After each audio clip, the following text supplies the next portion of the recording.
Hey guys, the profile review you're about to watch is one that I see almost 90% of the time I do profile reviews. It's a player who has a champion pool that's working for them, but they don't believe it or they don't think it's good enough for some reason. So if you're a player who's struggling to climb this season, has a couple of high win rate champions in your solo queue arsenal, like we can see here in this example, 60% win rate pike over 100 games, I encourage you to watch this profile view because I break down the exact strategy this player needs to go from Plat 4 to Diamond 4 this season based on his champion pool as well as his goals. So I hope you guys enjoy the video. Hey Nick, my name is Dylan from lolcoach.academy and I'll be conducting the profile review of your account today. So thank you for signing up and thanks for having that quick chat on Discord with you. I'm just quickly looking at the notes and I'll refer to them back and forth just so I understand, I guess, as much context as possible so that this profile review can basically be as valuable for you and you can go away after watching this and go, hey, I've now got a clear path of how I'm going to get to Diamond 2 because that's your goal. And honestly, Diamond 2 is a very tough place to get to. I would recommend highly, potentially maybe just for this season, aiming for Diamond 4. Because when we think about rank and climbing in League of Legends, right now you're at the top 10.17% of League of Legends players. Diamond 2 becomes about the top 0.3%. And Diamond 4 is about the top 2%. So the reason why I would consider maybe having Diamond 4 as your first goal is not because Diamond 2 is impossible to reach for a player like you, Nick, but it's so that you don't get disheartened or unmotivated when you realize, oh shit, I might not be able to make Diamond 2 this season, or I really can't play the game enough, or I can't improve fast enough to go from the top 10% of League of Legends players to the top 0.3% of League of Legends players, which a lot of players can't do. Like, 99.9% of players do not go from Plat 4 to Diamond 2 quickly. It takes a while, it's very strategic, and it's a lot of hard work. And so there's a lot of questions that come up. It's like, well, am I willing as an individual, firstly, to actually put the time, effort, and development into League of Legends? So am I willing to get better and improve at the game enough to actually become the top 0.3%, aka be as good as the top 3% of players? And for 99.9% of players, you know, it's impossible. Like, they're just not willing to do it. Life gets in the way. There's a variety of factors. So I just want to make sure that your ranked goal is aligned to your personal, I guess, your personal history and how you can play the game. Because if the way you play League of Legends isn't a Diamond 2 standard, like that's not the way you want to play League of Legends, well then you just got to readjust your goal. But we'll get into that in a little bit, or, you know, just food for thought, I think. So right now I can see your Plat 4 this season. You were Gold 1 last season, so firstly, congratulations, obviously, in getting a higher rank than you were last season. That's always a good sign. Obviously, you were Plat 4 in 2020 and then Plat 1 in Season 8, but I don't really care about those seasons. It's always just good to see that compared to last season, you're already a higher rank, which is really good. Now, one thing I want to say with this account is you haven't ruined it, but there's this concept that people say, and I'm sure you've heard of it before, Nick, and it's basically hard stuck. Now, this account isn't hard stuck yet, but if you continue playing the way you're playing on it, it will become hard stuck very soon, probably in your next 30 to 50 games. And the reason because of that is you've played over 300 games and you're at an overall win rate of 49%. Which, regardless of how good you are as a player on certain champions, like a 60% win rate Pike, 56% win rate Tahm Kench, 57% win rate Rakan, the League of Legends MMR system does not care. It is objective. It does not go, oh, this guy's at a 49% win rate. Oh, but his Pike's really good, so we're going to give him more LP for his wins, even though he's at a negative overall win rate. No, the League of Legends system does not think like that. All it sees is, hey, this guy is Plat 4 on 0 LP with a 49% win rate, which basically means to the system, this guy does not deserve to be in Platinum 4 because he is losing more games than he is winning. He is losing 51% of his games. he is winning only 49% of his games. That means we've actually pushed him into a rank that's too high for him. Whereas, of course, Nick, I know personally, and you know, Plat 4 isn't too high for you. It's not a rank that's too hard for you to achieve, but you have convinced the League of Legends system that you are not good enough for Plat 4 purely because of your indecision or your lack of ability to create a strategic champion pool and focus on a small amount of champions. Because I'm going to look now and quickly see how many champions you've played this season. Yeah, so this is what I could basically see. And don't worry, this is a problem basically everyone who comes to me with a profile review has. The real difference is of, okay, 90% of players who get a profile review from me have the problem you've got. The biggest difference is what you do after this profile review. So I'm making you aware of the problem, but it's going to be up to you to go, hey, I'm going to listen to Dylan's advice. I'm going to listen to this coach's advice that's helped hundreds of players get to Diamond and beyond. I'm going to listen to this guy's advice and I'm going to put it to work and see where it gets me.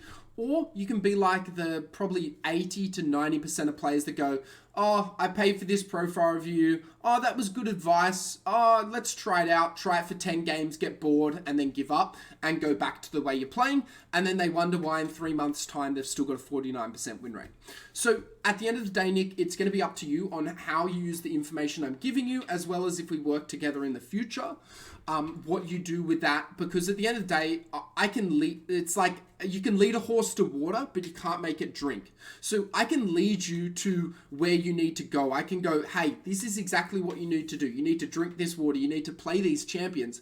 But if you don't play those champions, you don't stay consistent, well, we're going to get the same results as what you're getting right now. So I just wanted to quickly explain that concept to you and understand that you're going to have to make an active thought process, like an active mentality shift, strategic shift as well in your League of Legends, the way you play League of Legends in terms of your champion pool, if you're wanting to climb to that Diamond 4, then Diamond 2 goal. So that's the first thing I want to get in your head, and then we can go with throughout the rest of this profile review with that concept in mind. So what I don't want to be seeing, and the reason why you're at a 49% win rate, is because we look here and we go, cool, okay, we've got a really good Pyke. We've got a pretty good Tahm Kench. We've got a great Rakan. You know, okay Orianna. We've got a great Renata. Interesting Anivia. And then it's like what? 25%, 0. Like, I don't care about this because you've only played 3 games, right? You can have a 67% win rate, but it's over 3 games. What I'm worried about is every time we're playing champions that we don't know if we're good or not on them, we just risk losing more MMR, more LP, and it just becomes this really vicious cycle of, well, hang on, I can win 60% of my games when I play Pyke in Plat. But I've got an overall win rate of 49%. Like, what's going wrong? It's obvious. You've just got to cut down this champion pool. And I'm glad we chatted a bit on Discord because I can see now that you're ready to cut down that champion pool. You're just a bit unsure of which champions to play. Now, I want to give you a quick little thing. So this is Mobalytics. This is free, so you can actually access this yourself. I just want you to quickly look at the LP gains that you've gotten this season, playing support and on certain champions. So we can see when you play Pyke, you have gained this season plus 378 LP. Now I want that to sink in for a bit, Nick, because what you said to me about Pyke does not match up at all with objective data. And this is another problem that 99% of League of Legends players have. They have subjective data or emotions that do not correspond with the objective data and the facts.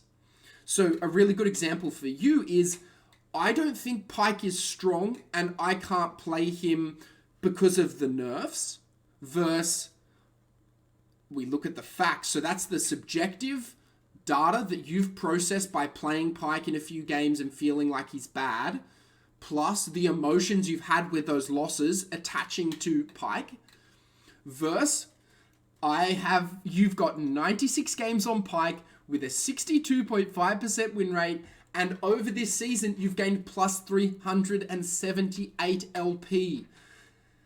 He's your most successful champion, right? But in your head, you have got the thought that Pike isn't my most successful champion, but he is by far, and he will be. He could get nerfed again. He could get nerfed 2 more times, and I almost guarantee Pike would be, if not your most successful champion still, he would be in your top 3 to 5 most successful champions you're ever going to play. Why? Because you know the champion, you have champion mastery over them. And no matter what the nerfs are, think of the Bouse. I don't know if you know who he is, but he's this Scion one trick. Scion has just got completely gutted. Hullbreaker got nerfed. The champion itself got nerfed.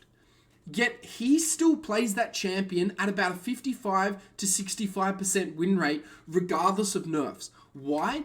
Because he knows the champion, he has mastery over it, and it doesn't matter if it gets buffed or nerfed. Obviously, his win rate will drop a bit, If it gets nerfed, it might drop 1 or 2%. If it gets buffed, it'll go up 1 or 2%.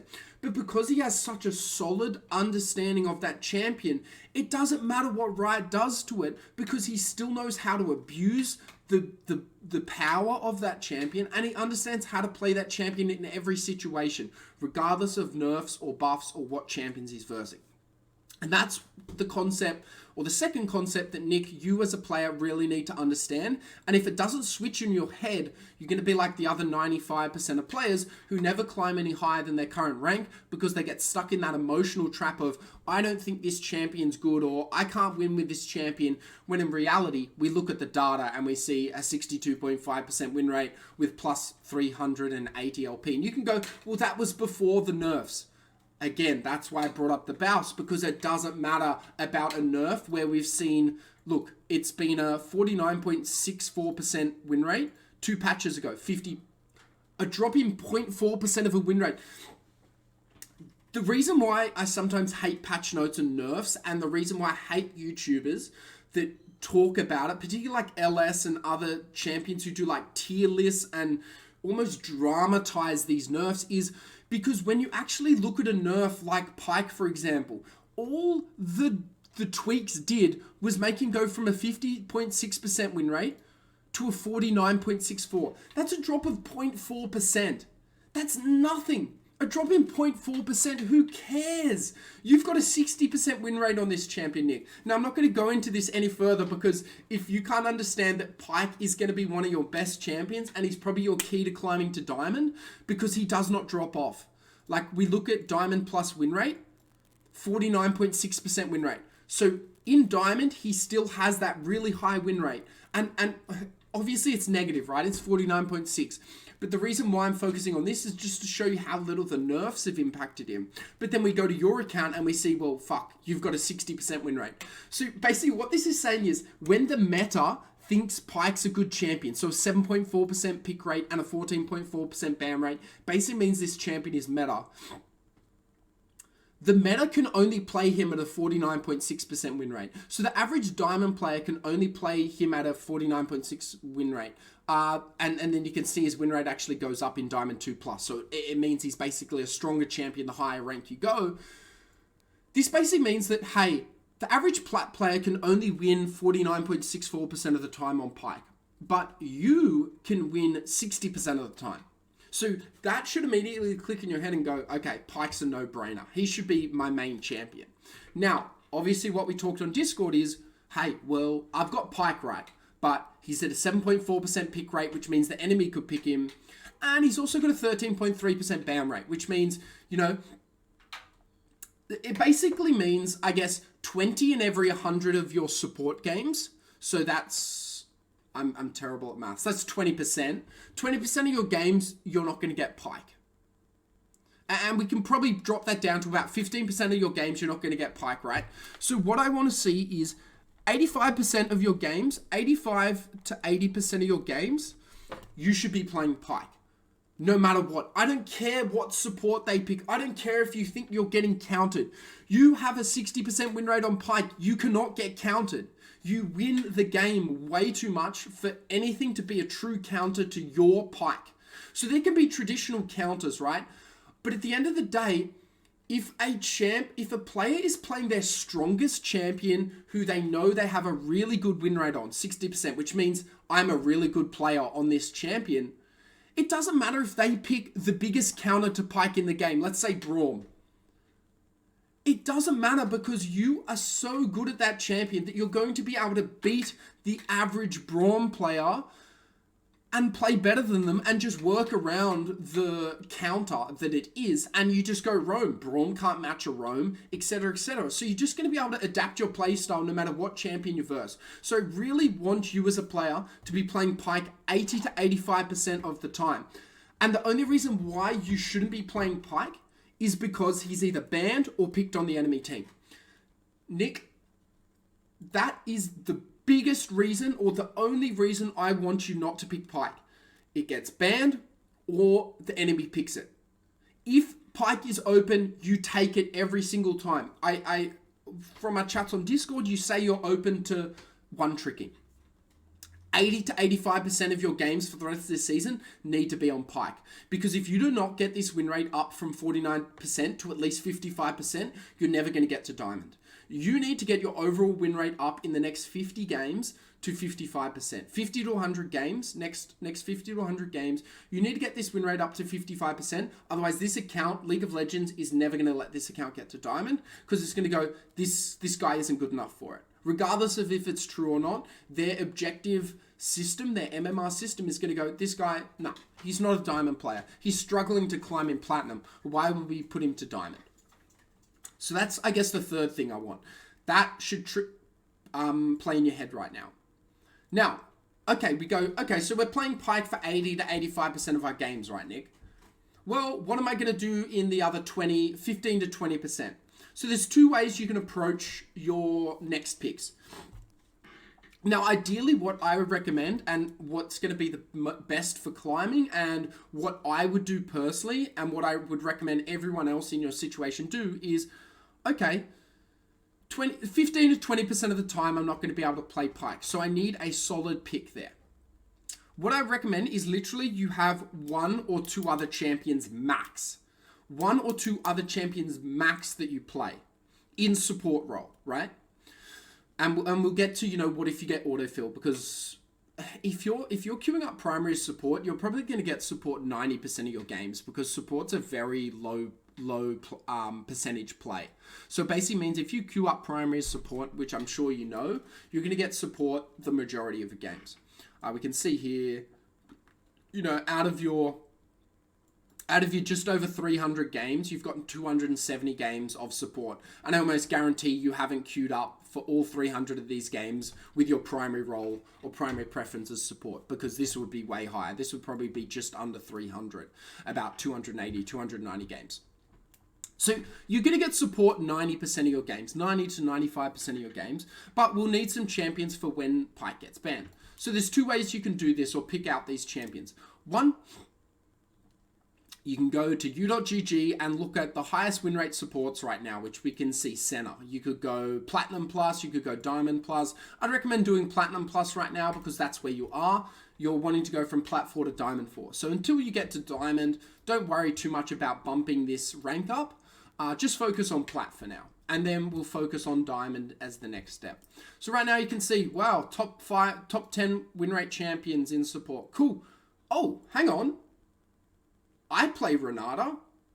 Amazing. Okay, so I have got a 55% win rate on Renata. It's 11 games, so it's a little bit of a small pool to understand and go, okay, I should be playing this champion, or I'm really good on this champion. But we can see, okay, right now Renata's ranked top 4 supports.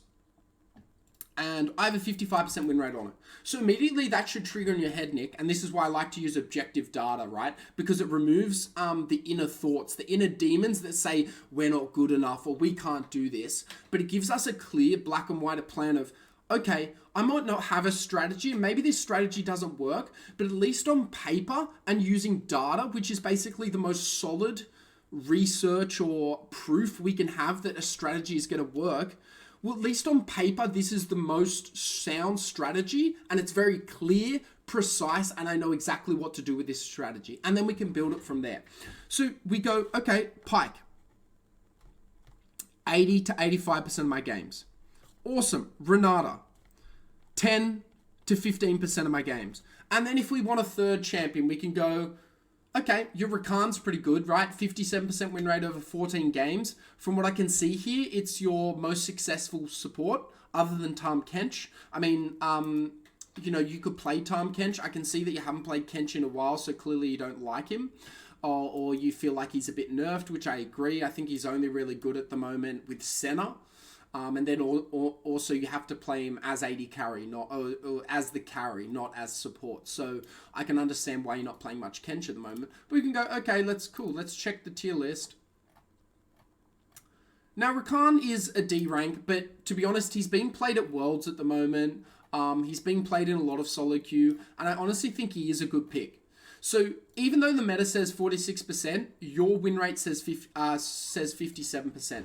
So for you, I would personally go, if I'm choosing my support champion pool and I'm wanting this support champion pool to get me to Diamond 4 and beyond, I would play Pyke 80 to 85% of your games, Renata 5 to 15% of your games, and then Rakan 5 to 10% of your games. And there you go. Pyke, Renata, Rakan. I have chosen your support champion pool for you. Done. That should be set in stone for your next 100 to 150 games until these win rates change. So until these win rates go below 50% on any of these champions, you keep playing them. Until the objective data says you are not good enough on this champion to play at whatever current rank you're in, you do not stop playing these champions if your goal is to get to Diamond 4 in the fastest way possible. Okay, cool. So we're going to get support 90% of our games.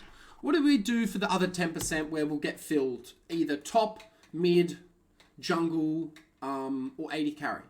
Well, the best thing to do is, again, go off the data. We can go to u.gg and we can look at the highest win rate champion for each division, for each role. And we can go, okay, and you go through the list and you go, I can't play Kayle, I can't play Shyvana. Oh yeah, I can play Olaf. Cool, Olaf's your top lane pick. Cool, now we go to jungle. I can't play Shyvana, I can't play Wukong. I can play Talia. Awesome, there's your jungle pick for whenever you get autofilled. I can't play Anivia. I can't play Singed. Oh, I play Talia in the jungle. I'm going to play her in mid lane as well. Amazing. And then go bot lane. Oh, well, I mean, Kench obviously has a really high win rate, but obviously his pick and play rate's quite low. But you go, I don't want to play Kench. I can't play Seraphine. Swain. Excellent. I'm going to pick Swain, or I'm going to go Kog'Maw. And Nick, that's all you have to do. The alternative is you can go through your total win rates for this season, and then you go, okay, oh wow, I've got a 60% win rate on Anivia. I'm going to play Anivia whenever I got autofilled mid. Cool, then we go down the list. Let's look for a top laner. Okay, Trundle, 67% win rate. He can be played in jungle and top. Amazing. Whenever I get top lane, I'm going to play Trundle. Whenever I get jungle, I'm going to play Trundle. Cool, solved. Then we go for, I'm running out of the lanes. We've done top, we've done jungle, we've done mid. Cool, let's do bot lane. Ezreal, 63% win rate. It's only 8 games, but hey, that's a pretty good win rate. We've also got, we've got Ashe, 2 wins, 0 losses. So you can see where I'm getting with of how to build your champion pool, basing it off objective statistical data rather than emotions and subjective thoughts that we manifest in our head. Because when we play solo queue and when we play a champion like Ezreal and we have one bad game, or like Pyke is probably the better example. We've got a 60% win rate on Pyke, but we have one terrible game on him. It doesn't mean that Pyke's bad, but our mind, because of how humans work, is we'll immediately go, oh shit, Pyke's not a good champion. Oh, I'm terrible on Pyke. I can't win on Pyke. Because that's what the human mind does. It's always trying to push us away from danger or failure. Because the human mind, the way dopamine, serotonin, all that works is it's always trying to get us the chemicals that make us feel happy. And that's, with League of Legends, that's related to winning and playing well. So when we play a bad game on our champion that's clearly our best champion, our mind goes, yuck, stop playing that champion. And that's when you've got to go back to your objective data and go, well, hang on, I had one bad game on Pyke. Maybe I was tired. Maybe my team entered. Maybe I just didn't have impact. Maybe I played it badly. But over my last 100 games, I've got a 60% win rate on this champion, so I'm good enough to play him. And there, the decision's made for you. You remove the negative emotions, the subjective data, and you focus on the objective data that tells the single source of truth. Nick, so I have basically told you your whole champion pool there that you need to get to Diamond 4.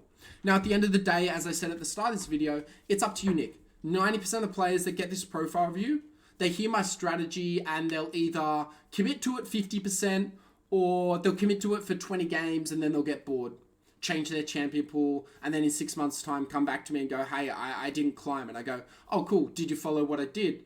No. I go, oh, well, there you go. Come back to me when you want to follow the strategy and then let me know your rank, because when people follow the strategy, it works.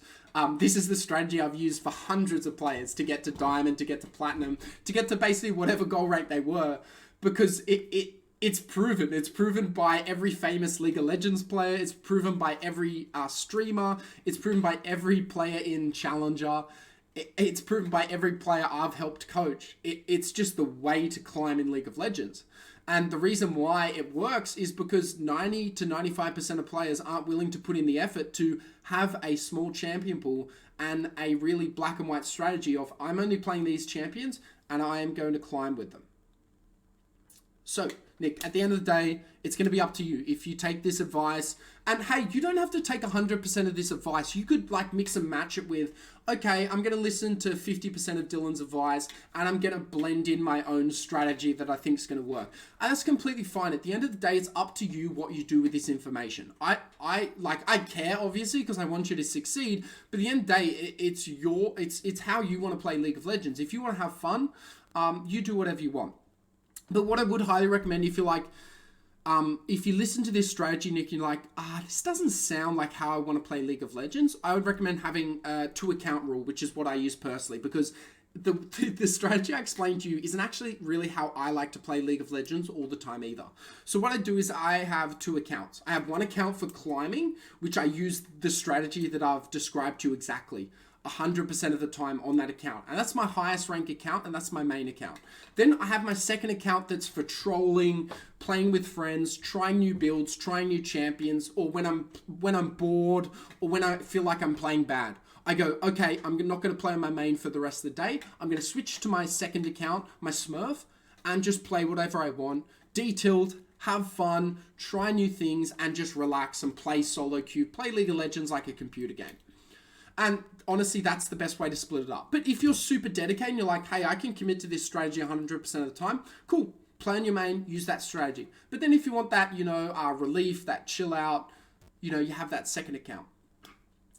Awesome, Nick. So you also wanted to know a bit about the Untiltable course. I would just like to know more information. So I assume you've gone to the web page, but I'd highly recommend next steps are watching the free lessons.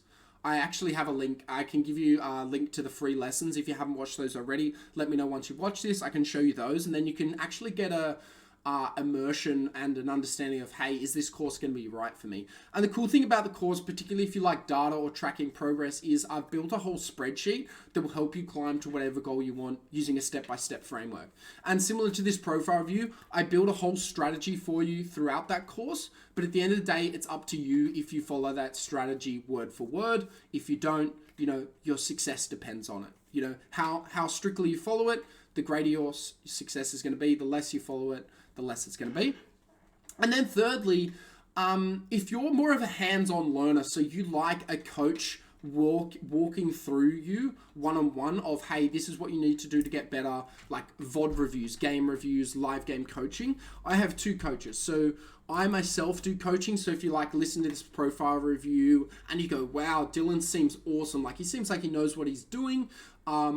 I want to get coaching specifically from him. Let me know and we can organize some sessions and I can tell you what I'd recommend based on your profile review and based on what you want. The second one is because I am not Challenger. I'm actually a Diamond player. So my main goal with coaching is to do profile reviews, to recommend. I've coached players beyond Diamond. So I am a Diamond player, but I've coached Challenger players. I've coached semi-professional players, etc., etc. But if you're looking for, I don't want a Diamond coach, I want a Challenger coach. I also have a Challenger coach because some people do prefer learning from a Challenger player who is playing in Challenger day in, day out. And he also plays for a professional team at the national level. So if you're interested in either having me as a coach or a challenger coach, please let me know, and I can also set that up for you. Anyway, Nick, at the end of the day, I've just given you a strategy, and to be honest, this strategy you probably could have come up with yourself just looking at your profile review, Mobalytics, and U.GG. You've got the strategy to climb to Diamond 4 and beyond. It's just about, at the end of the day, if you want to follow that. So please, I hope you enjoyed this video. Once you've watched this, message me on Discord like we've been chatting, and we can talk about next steps, whether you want to try the Untiltable course, you want to get coaching from me, you want to get coaching from my Challenger coach, or you simply just want to ask a couple of questions and then go on your way. You know, maybe you don't feel like you need additional coaching. I don't mind. I'm not going to force or shove coaching down your throat if you don't think you need it. Anyway, Nick, I hope you enjoyed this profile review. I really did. You've got a great account. You've got great potential. It's just about if you want to do it. So cheers, good luck on the Rift, and I'll talk to you once you watch this, mate.